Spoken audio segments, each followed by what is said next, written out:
Hello everyone, শুভ দীপাবলি সবাইকে। কালী পূজা সবার অনেক ভালো কাটুক। আমি সকালে স্নান করি, প্রদীপগুলো ধুয়ে নিয়েছি, কারণ আমার হাজব্যান্ড উপোস থেকে কালী পুজোর দিনে 108টা প্রদীপ জ্বালায়, প্রত্যেক বছরই জ্বালায়। আমরা দুজনেই উপোস থেকেছিলাম, তাই স্নান করে প্রথমে সকালবেলা প্রদীপগুলো ধুয়ে শুকোতে দিয়ে দিয়েছি। তারপরেই তো আর রাত্রি বেরোতে বেরোতে 10টা নাগাদ বেজে গেছে আমাদের। মন্দিরে গিয়ে প্রদীপগুলো প্রথমে রেডি করে নিচ্ছি। আমার শাশুড়ি মা সব রেডি করেই দিয়েছিল, খালি ওখানে গিয়ে সাজিয়ে নিয়েছি আর তেলগুলো দিয়ে দিয়েছি, বাস। দুজনে মিলে 108টা প্রদীপ জ্বালালাম। কি সুন্দর লাগছে দেখো।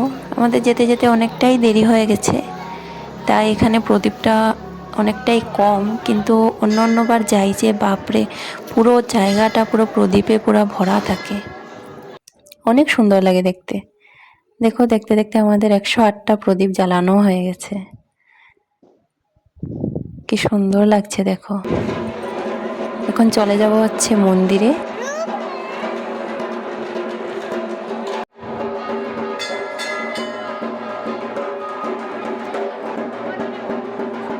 অঞ্জলি দিতে দিতে অনেকটাই রাত হয়ে যায় আমাদের, সে 1টা 1:30 2টো বেজেই যায়।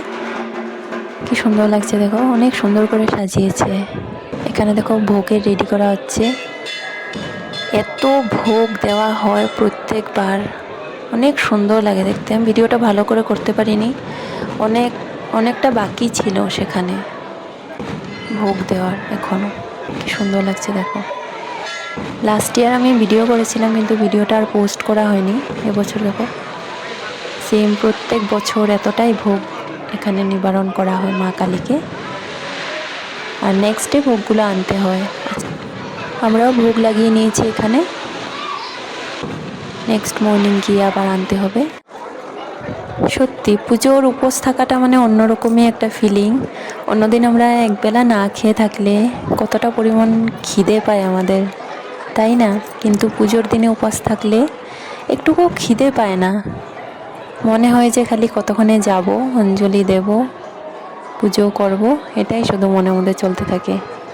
খিদে অঞ্জলি দেওয়ার জন্য দেখো সবাই রেডি হয়ে পড়েছে, কত মানুষ দেখো। এখন আমরা অঞ্জলিটা নিয়ে নেব।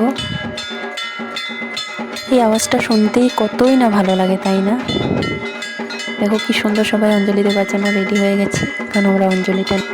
এখন আর অঞ্জলি দিয়ে প্রসাদ খেয়ে সেই বাড়িতে।